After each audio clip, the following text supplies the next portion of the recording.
dengan Tupan dan teman saya atas nama Nurfara Alfadi Tokan. Kami berdua dari SD Impres Suranggere yang dipercayai untuk menceritakan sebuah cerita rakyat Lowitihama dengan judul Sejarah Nubabela dari Suku Tanah Bela. Cerita yang akan kami paparkan ini hanya samar-samar yang terdengar oleh kami secara garis besar. Oleh karena itu, untuk bernarasi secara lebih detail tentang bagaimana rentetan peristiwa dalam kisah ini, maka kami memutuskan untuk mendatangi langsung Nenek alias Tupa sebagai narasumber yang juga merupakan salah satu tokoh adat di daerah Witihama. Sebelumnya, kami berdua menyampaikan terima kasih kepada para penyelenggara lomba bercerita, yaitu dari kakak-kakak organisasi Ikatan Mahasiswa Witihama Kupang IMWK yang telah memberikan ruang dan kesempatan dalam mengasah kemampuan motorik siswa seperti kami, sekaligus untuk memperkenalkan budaya adat nenek moyang dalam bentuk cerita turun-temurun. Kami mewakili sekaligus kelompok generasi muda bibit bobot Lobo Witihama, Lobo Tokan Lotapito sangat antusias untuk mengikuti lomba ini. Dikarenakan ada banyak sekali cerita-cerita nenek moyang kita yang belum bisa tersampaikan dengan baik ke lapisan masyarakat, khususnya bagi kalangan muda. Selamat menyaksikan video ini, semoga tertarik dan bisa terhibur, juga nilai-nilai moral yang tersirat dapat tersampaikan dengan baik. Sejarah Nubabela dan Suku Tanah Bela.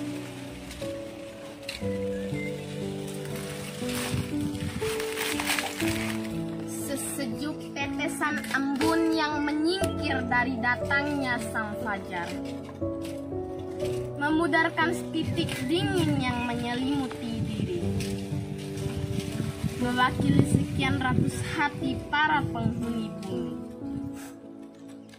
Bumi, pulau subur nan indah, yang mampu menghidupi begitu banyak kelompok suku yang mendiami wilayah pulau kecil, Pulau Adonara.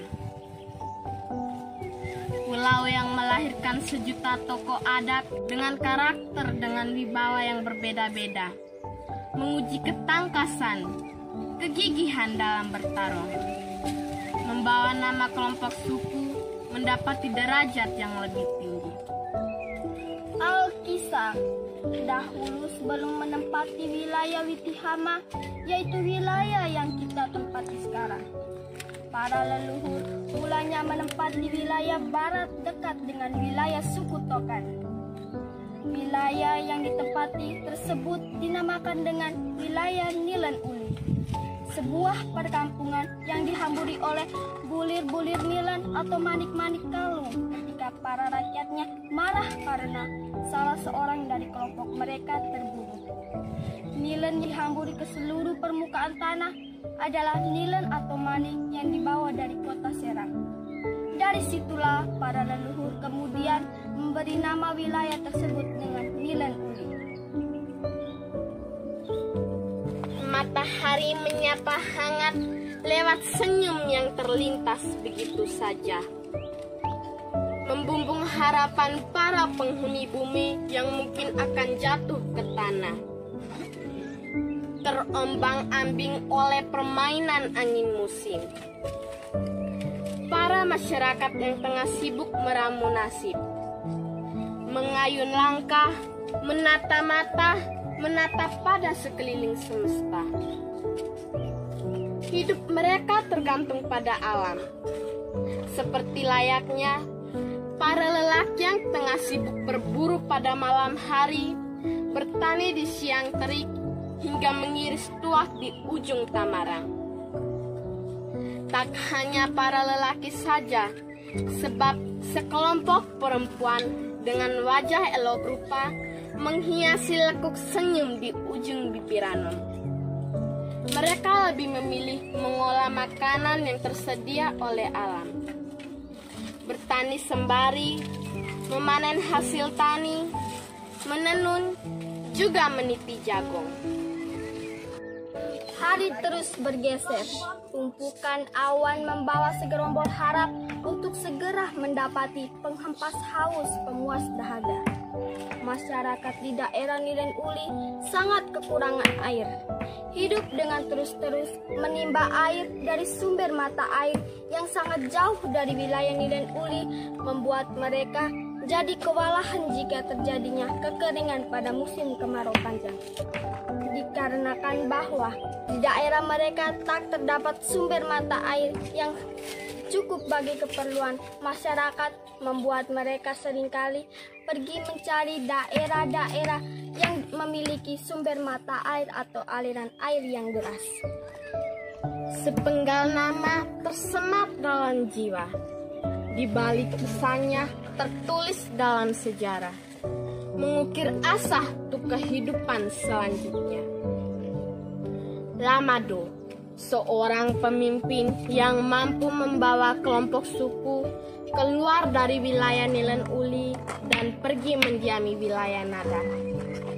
Sekian hari, sekian tahun lamanya mencari dari ujung ke ujung pulau Adonara hingga menemukan tempat tersebut.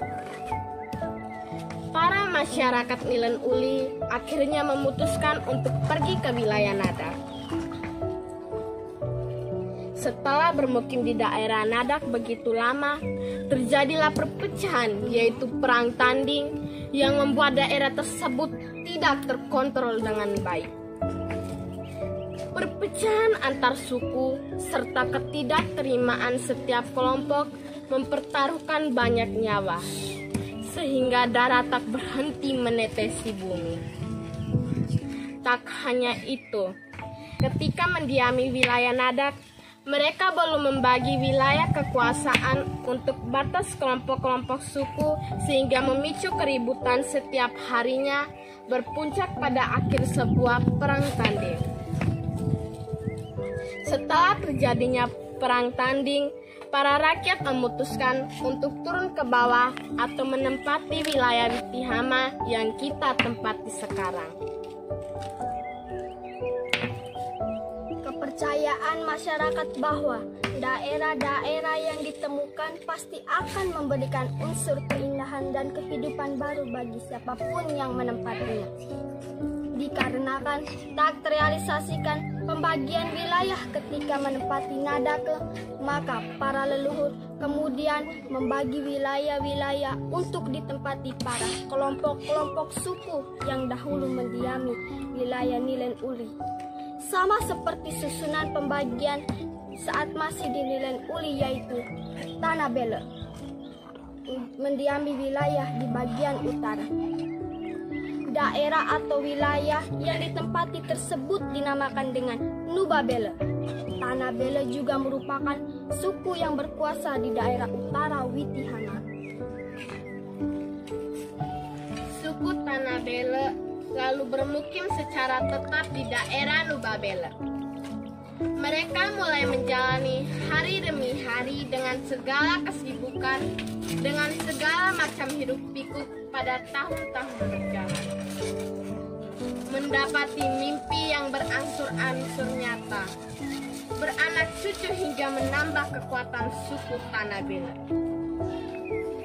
Turunan dari Lamadu tersampaikan kepada penerus selanjutnya, yaitu Kia Sulon dan Basal Sabon. Mereka kemudian beristri, memiliki anak yang begitu banyak, sehingga mampu berdiri, berdiam, berkumpul pada wilayah Witihama.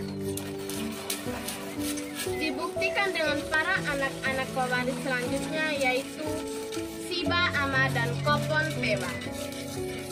Tak hanya itu, kita sebagai para penghuni Ranjita tentu harus tahu ungkapan bahasa adat pada pembagian wilayah tersebut, yaitu Rato Bodilowotana Iku Oban bagi suku Tanah Bele, sedangkan Uak Sukan Waikmatan bagi turunan Bapak Haji Mukhtar Leburaya atau para pimpinan besar Labo Witihama. Sama seperti yang kita saksikan selama ini, ungkapan ini menjadi saka penopang hidup para masyarakat. Sudah teruji bertahun-tahun lamanya, tak pernah rapuh termakan usia. atas dasar yang berbeda-beda, mampu torehkan cara pandang yang tak terkoyakkan oleh ruang dan masa. Meski terkadang tangan-tangan fasik ingin mencoleng dikdaya yang ia punya, namun terputuslah tangan empunya. Enyalah ia dari bumi Mitihama, sebab tanah ini tak menerima pengubah. Bagi para generasi terdidik, bermoral, membawa darah dari setiap suku Mitihama. Terus bersatu membangun Lobo Mitihama. Bawalah harkat dan martabatnya, membumbung tinggi, mengepak lebih jauh, berlayar lebih luas. Beri ia kebebasan untuk pergi, namun tak lupa kembali pada budaya, suku, adat istiadat, dan juga keleluhuran nenek moyang Lobo Mitihama. Demikian dari kami berdua, paparan Saul Lomba Bercerita, semoga terhibur.